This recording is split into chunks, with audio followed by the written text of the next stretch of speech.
Hi, this is John Schmitz for Do Something Indie.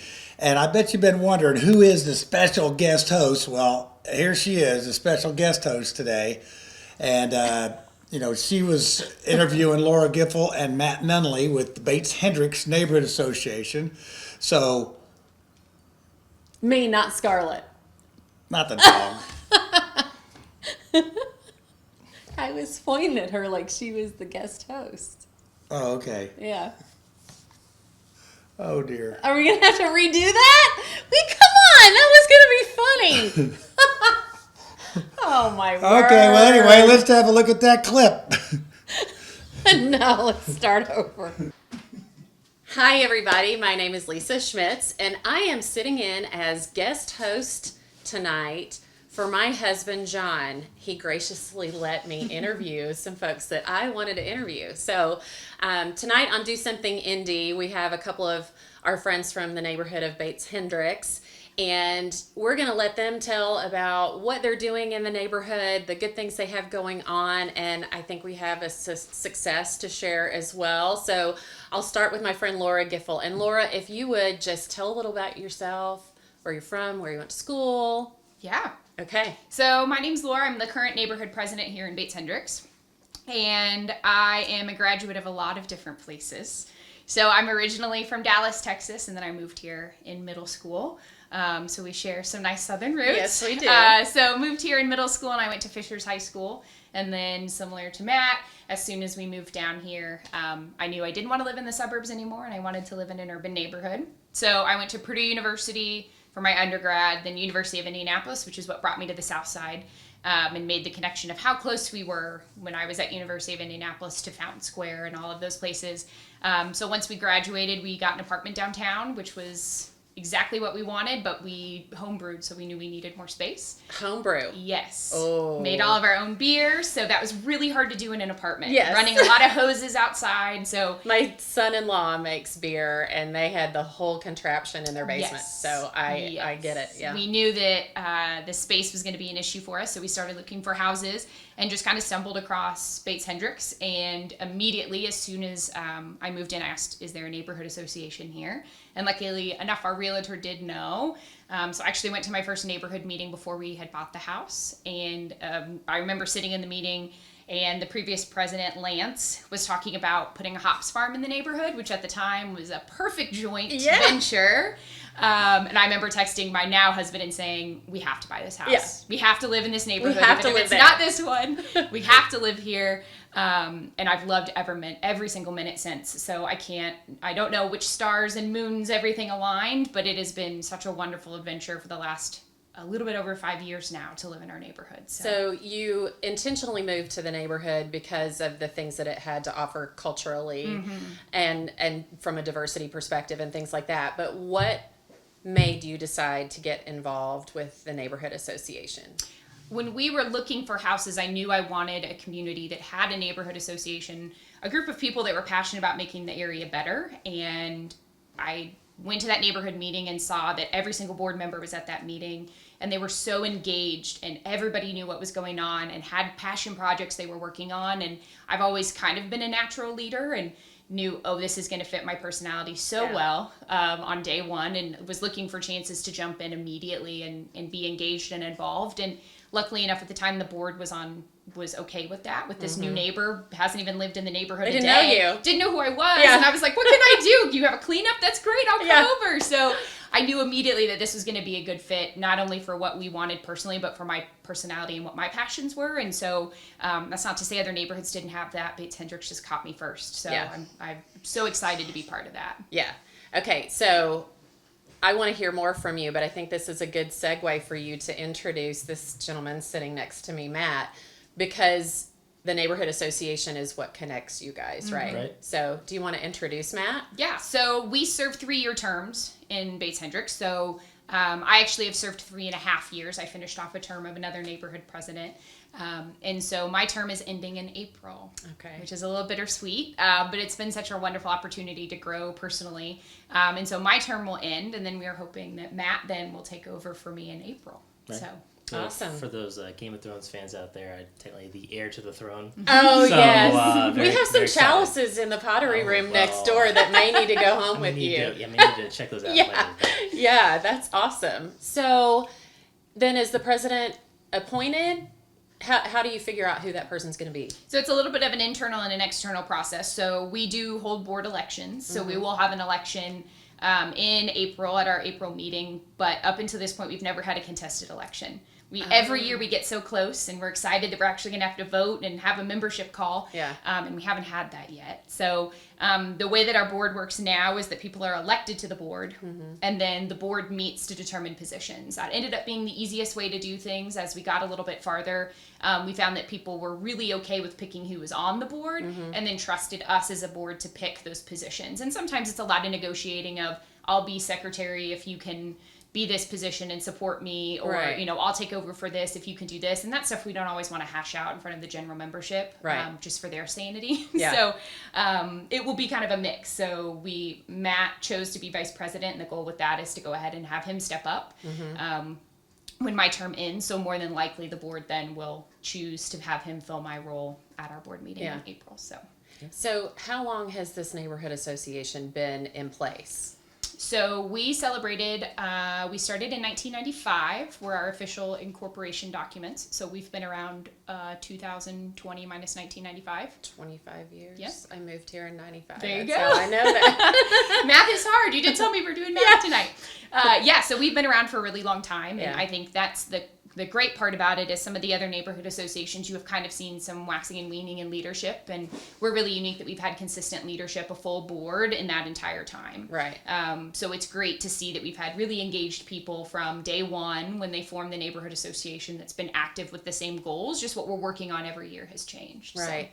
I know there are a lot of neighborhoods similar to Bates-Hendricks, and Mars Hill being one of them, that doesn't have a true neighborhood association. And so your experience would be great experience if someone's interested in doing something like that in their neighborhood. Mars Hill has a neighborhood group that gets together and talks about Crime Watch and cleanups and things like that, but it's not a true association, if you will. So it's great that you have 25 years to rely on, but probably good too that it's not like 100 years old. Yes. So it's not so steeped in tradition that you can't make good progress. Yes, So, absolutely. So Matt Nunley, yes. why don't you take this time to introduce yourself? Give us a little bit more about Matt. Sure. Yeah. So Matt Nunley, born and raised Hoosier. Grew up on the east side Irvington area. My dad and mom still have their dental practice on the east side there, about Washington and Shadeland Avenue. Okay. I think it was on my 15th birthday we moved up to right by Cathedral High School, where I ended up going to high school.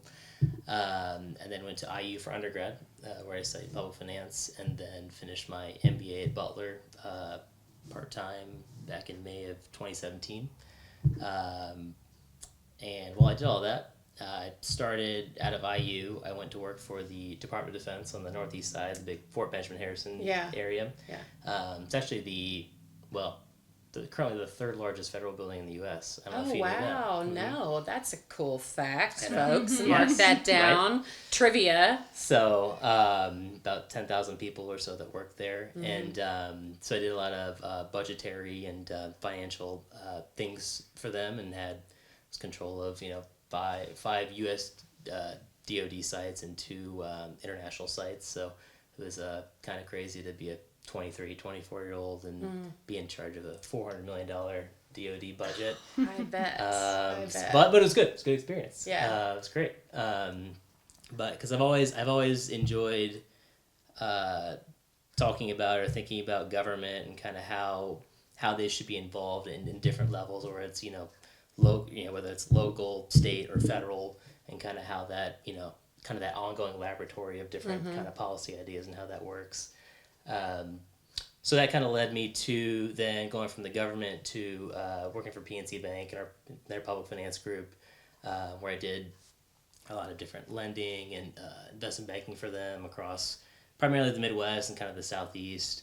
And then as of recent, I started to work, business partner and I work for, we have our boundary management consultants. So we're basically a municipal advisory firm, management consultant firm, where we work with a lot of the same public finance clients, state and local government, nonprofits, higher education institutions, school districts, charter schools, just to help them with anything that comes to operationally, strategically, financially, or if they want to issue debt. We can do a whole wide variety of things for a lot of these institutions. And a lot of those institutions, I'm probably guessing, don't have that type of expertise in house. Sometimes they do, but they need you. Yeah, well, it's great, and it's one of those things where it's like I always tell them, it's like you're always more than willing to. I don't know everything, but like you're more than willing to reach out. We can have a conversation, and even if it's maybe some of these CFOs who maybe don't know as much as maybe they should, and I can always play the young guy card. I'm like, hey,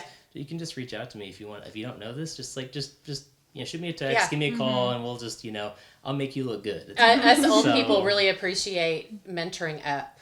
Just saying. So don't mind at all. keep doing it. Well, so your experience in public affairs and government agencies and things like that is a really great segue to how you and I met.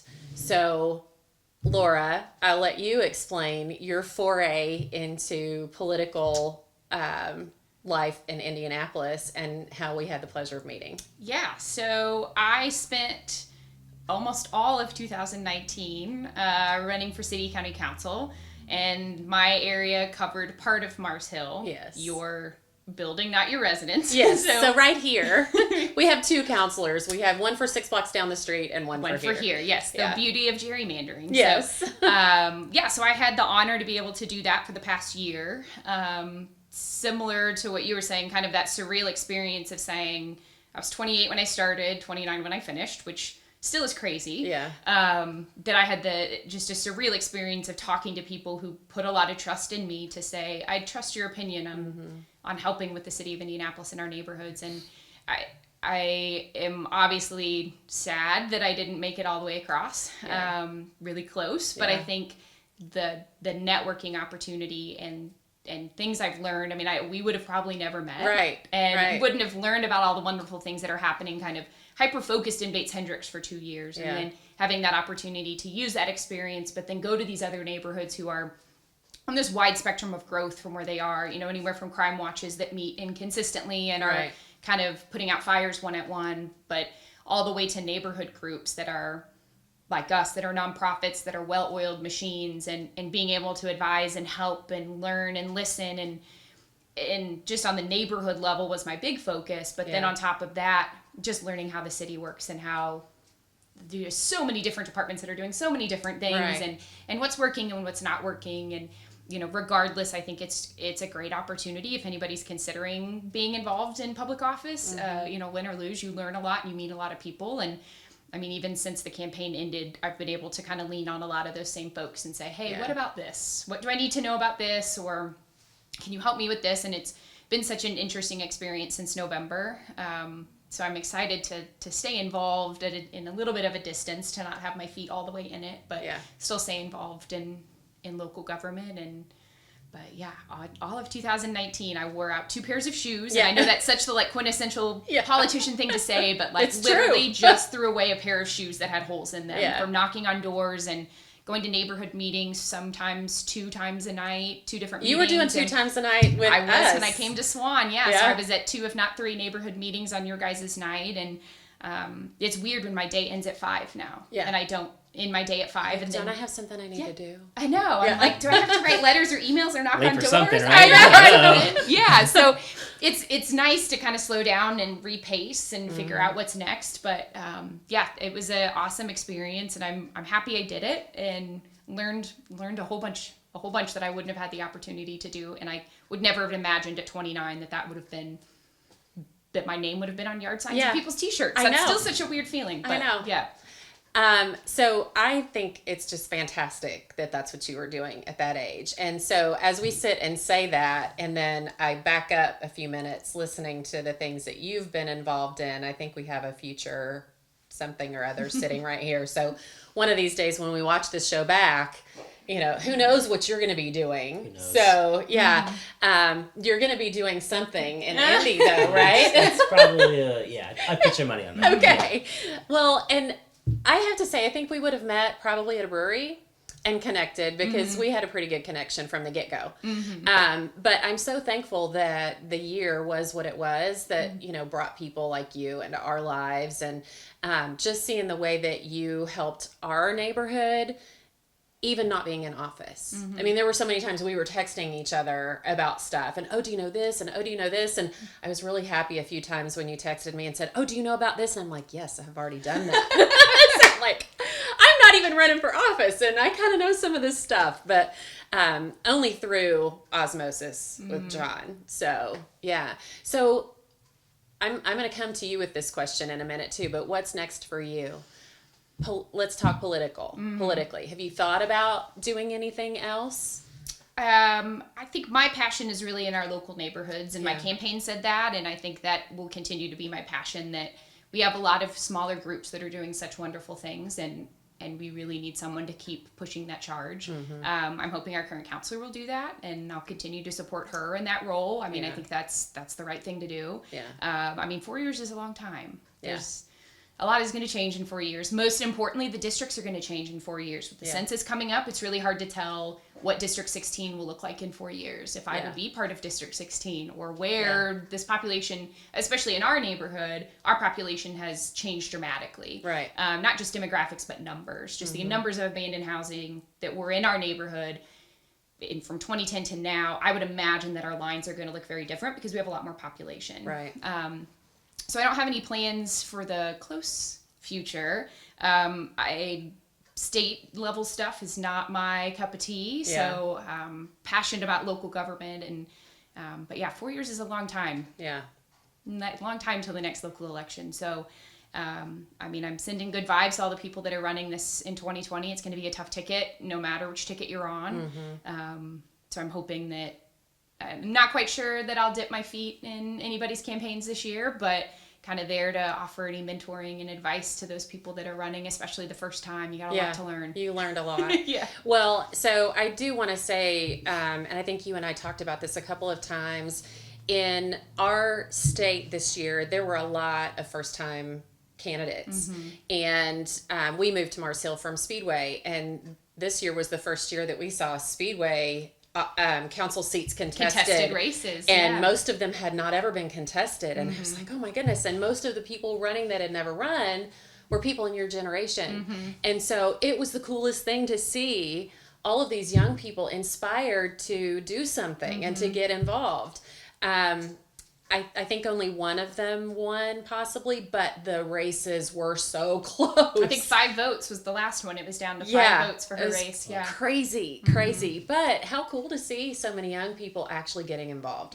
Now, you don't have to be running as a candidate for office to get involved. There are lots of things that you can do, like being involved in your neighborhood. But so what's next for you? Outside of the Bates-Hendricks Neighborhood Association.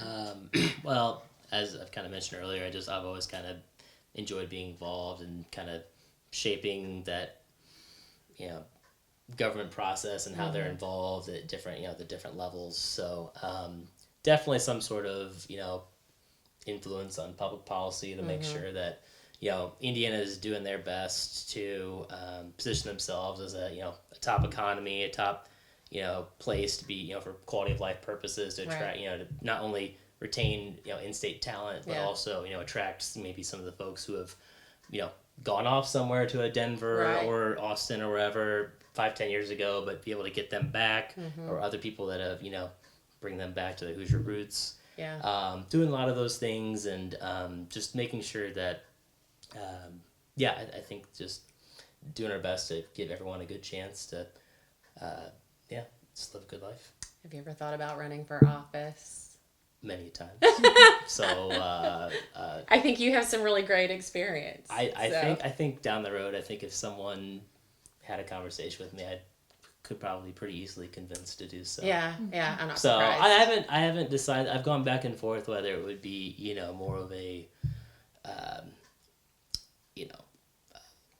people facing kind of mayor, deputy mayor, or more of a, I'm pretty organized, very Yeah. detail oriented. So maybe chief of staff could be Okay, something. there you go. So, but I'm also, as Laura learned, not a drawer, definitely a numbers spreadsheet guy. Yeah. We played this game on New Year's Eve where it required you to draw and.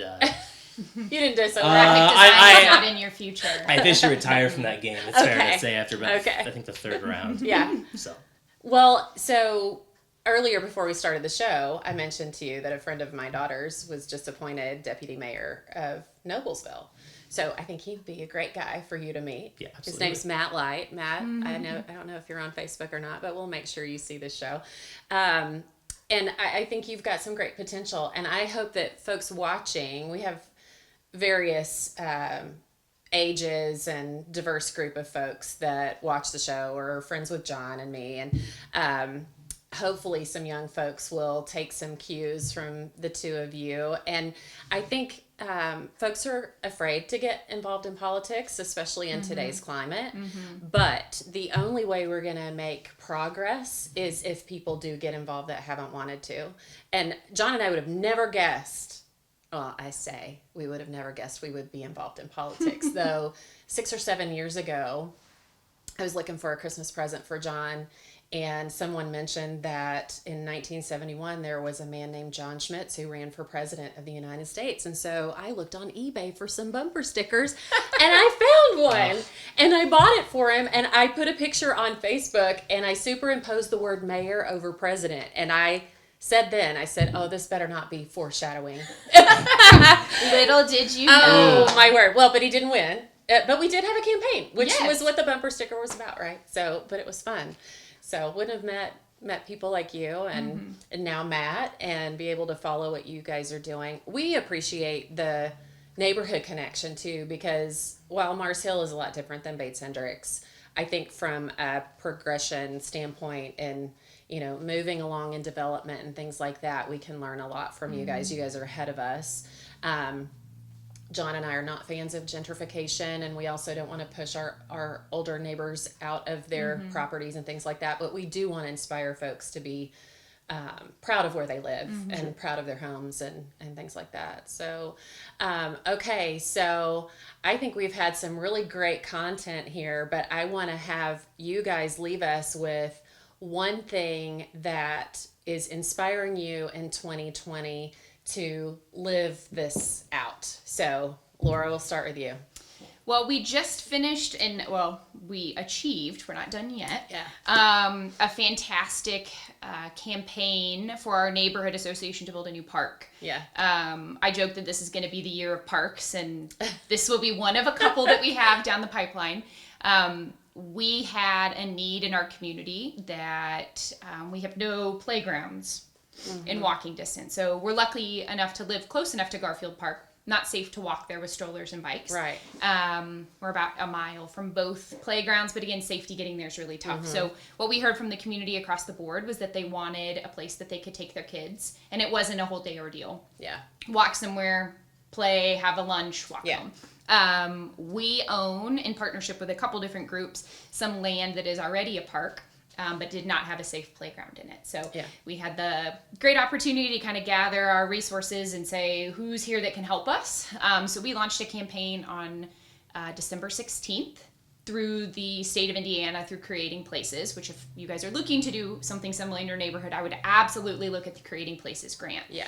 It's a 50-50 match, so as long as you have a nonprofit working with you as a fiscal agent, you can raise money in 45 to 60 days. So you have a decent amount. It's short, and the great thing about it is you get a lot of energy really fast. We're a great example of that. We were fully funded in 13 days. I didn't realize it was that short. 13 days. Oh my word. So oh my word. That was a good way for me to end kind of what was a letdown of, in some ways, at the end of the year for me. So it was a good way to pour all that energy that I had into something that was going to be more permanent and wasn't going to benefit just me, but it was going to be a good benefit for the community, and it was something they asked for, and I had the passion and energy to kind of lead the way on that. So we are getting a brand new playground at Bauman Park, which is so great. Which that's your news. So Yes, that is our wonderful awesome. news. Yeah. So it's fully funded now, which means that we raised $15,000 $1,000 in 13 days. Oh, my word. And the new playground will be installed in April. Yeah. It's open to the public, so everyone's welcome to come once it's installed. Right now we're doing additional fundraising because we have things planned all through January, thinking that we were not going to hit that numbers fast.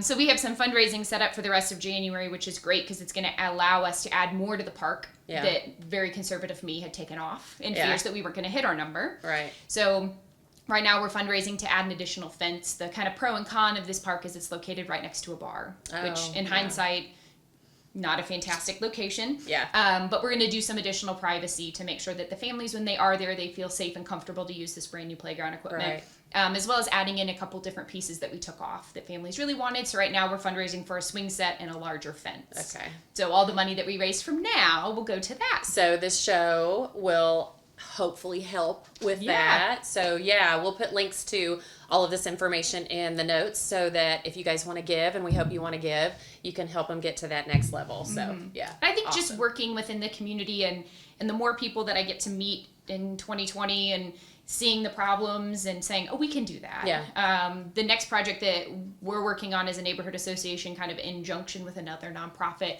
is going to fill another park need in downtown Indianapolis that nobody else has been able to do. And so we're really excited to announce that at the end of February. Okay. And I think just seeing that momentum of how quickly we can engage neighbors and residents and community partners to say, yes, this is a need. Yes, we want to support you. Let's do it. Yeah. And then just makes me say, okay, but now what? Now what else can we do? We could do something else. What is that something else? See, you've tasted the Kool-Aid. Oh, no, so. now I'm like, what are we going to build this year? What's going to happen? So That's awesome. Yes. That's awesome news. And what about you? So I'm actually just gonna take from your hashtag. Just do something in general. So, I'm sure you may have taken the Myers-Briggs test at some point in time. Yes. So I technically test at ENFJ. I go back and forth all the time between the E and the I. So I probably identify more as the I. So a lot of times it's harder for a while it was harder for me just to get involved and get out there and do some of these things. But I would just challenge everyone out there just to, whether you're, if you're just passionate about a couple things, try to go to a neighborhood meeting, make that known to, one of the board members or someone that's involved in the neighborhood already. We'd love as much, volunteer work as we can get and people involved because I'm sure as you're aware here at Mars Hill, it's like it's a lot of the times it's that core group of 5 to 15 people doing a lot and you can do a lot with very talented people, but as my grandma used to say, many hands make light work. So, yes, this is true. So, I would just challenge everyone to get involved because there are places. I used to my other job. I used to have to go to the South a lot for a lot of sales work and whatnot, and just talking to a lot of those, making friends with a lot of those people. Just you couldn't even get involved civically if you didn't have the right last name. Yeah. So but luckily here in Indianapolis, it's a very welcoming community, and you could walk right in and make a difference. And you have a skill. People say, yeah, absolutely. Let's if you can build that website, build our website. Come on, do whatever it is. Yeah. So I think it's a lot of opportunity for us, and just it may not seem like a lot, but all those little things add up. And I think if every individual can see that, then I think that just totally expands our opportunities for where Indianapolis can go in general. Yeah, absolutely. So coming from the South, I know exactly what you're saying. And that's one thing that I fell in love with Indianapolis about was that, first of all, it was welcoming. You didn't have to have a certain last name, drive a certain car, live in a certain neighborhood to be accepted and be included if you wanted to be involved.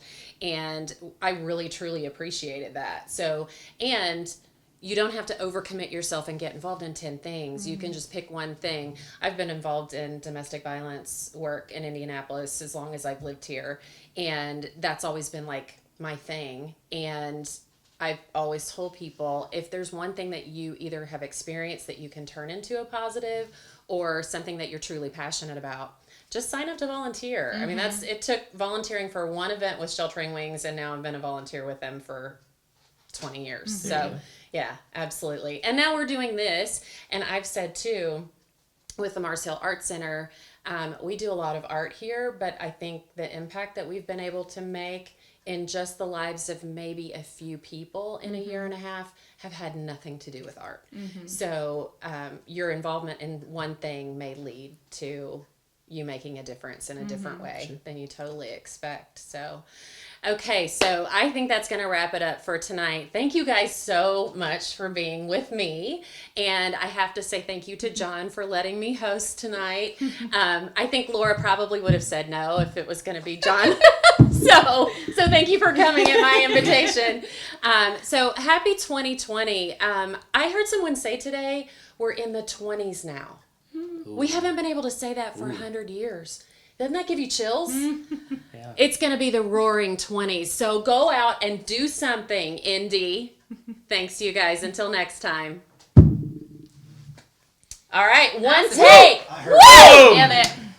Well, I think Lisa did a pretty good job with that interview. And thanks to Matt Nunley and Laura Giffel for coming into the studio and telling us a little bit about their neighborhood, that they're actually doing something to improve. So, hey, in the comments below, hey, tell me what you think about Lisa. And if, hey, you have good comments, then, hey, we might have her back as a guest host.